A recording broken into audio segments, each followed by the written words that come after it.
This research aims to study the Theodor Noldeke's views on the Al-Quran and Prophet Muhammad SAW. This research provides a brief historical biography of Theodor Noldeke and Theodor Noldeke's views toward Prophet Muhammad SAW and also his views on Al-Quran.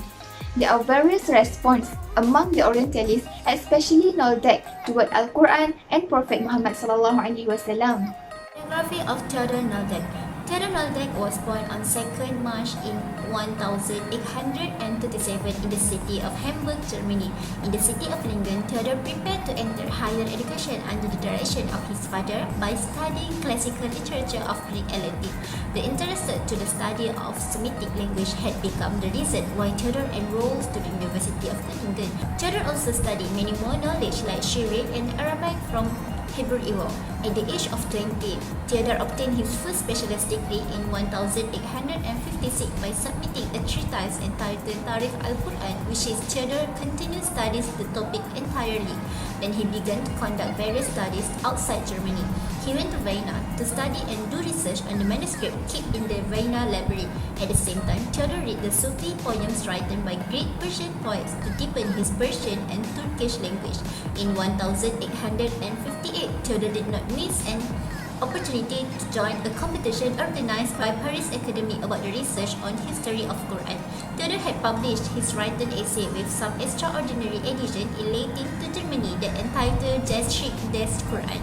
In December 1860, Theodor was appointed as an assistant manager of Göttingen Library until January 1862. Theodor never visited Arabic and Islamic countries, even though most of his studies revolved around the language, literature, history, and geography of Arab and Islamic countries. Theodor did the research on Arabic grammar, comparative grammar, and the Semitic language in his two books. When he became a professor at the University of Kiel, he studied Sanskrit to Binti. Then he was appointed as a professor at the University of Strasbourg until 1920 before he moved to the city of Akhir, Germany. On 25 December 1930, Theodor died in Akhir, Germany at the age of 94. The views of Theodor Noldeke towards Prophet Muhammad SAW. Firstly, the view of only Prophet Muhammad SAW. Noldeke assumed that Muhammad deliberately did not want to be a role model who could read and write. That is why he delegated to his companions to read the Quran and its recitals. Muhammad never read the scriptures and other important information. Besides, the criticism and accusation of Noldeke towards Prophet Muhammad SAW. Noldeke believes that the Quran is not original. Muhammad was very familiar with the art of the writing, which was then considered the degree of a learned person. Muhammad was able to duplicate the previous religions. Noldeke states that the teachings he brings are not a product from himself, but are a product that he takes from the Christianity and Judaism.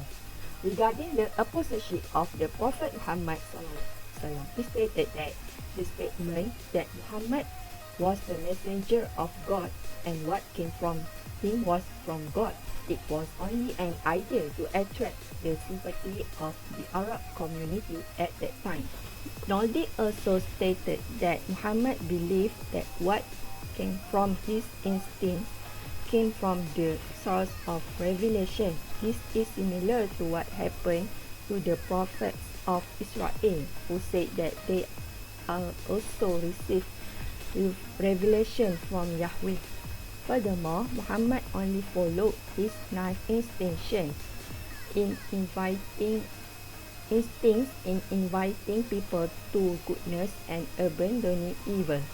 But he did not know the nature of good and evil.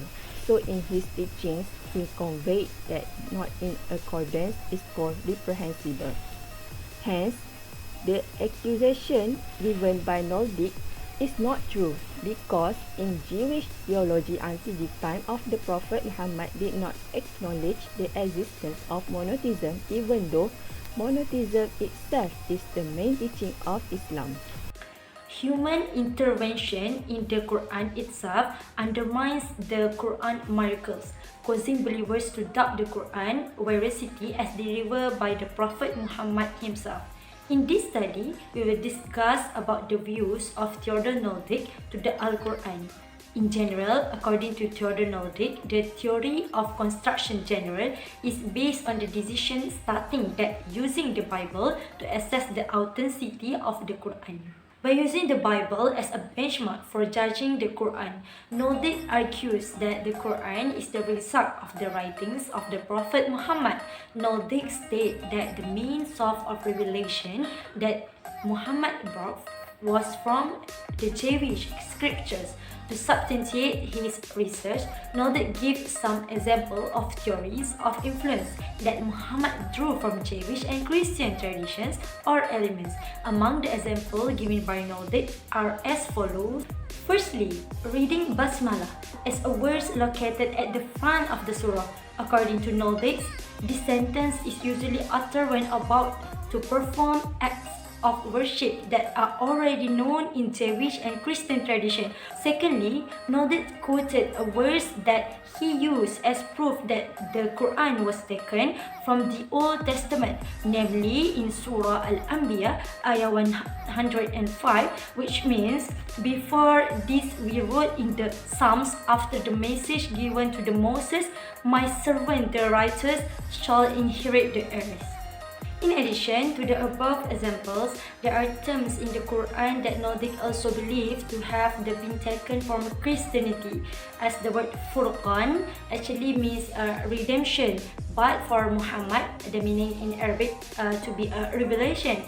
Similarly, the word Millah should mean word, but in the Quran it becomes a religion. Research methodology is the specific procedure or technique used to identify, select, process and analyze information about a topic. This research is about the Orientalism scholar, which is Theodor Noldeke, so it will study more by doing library research.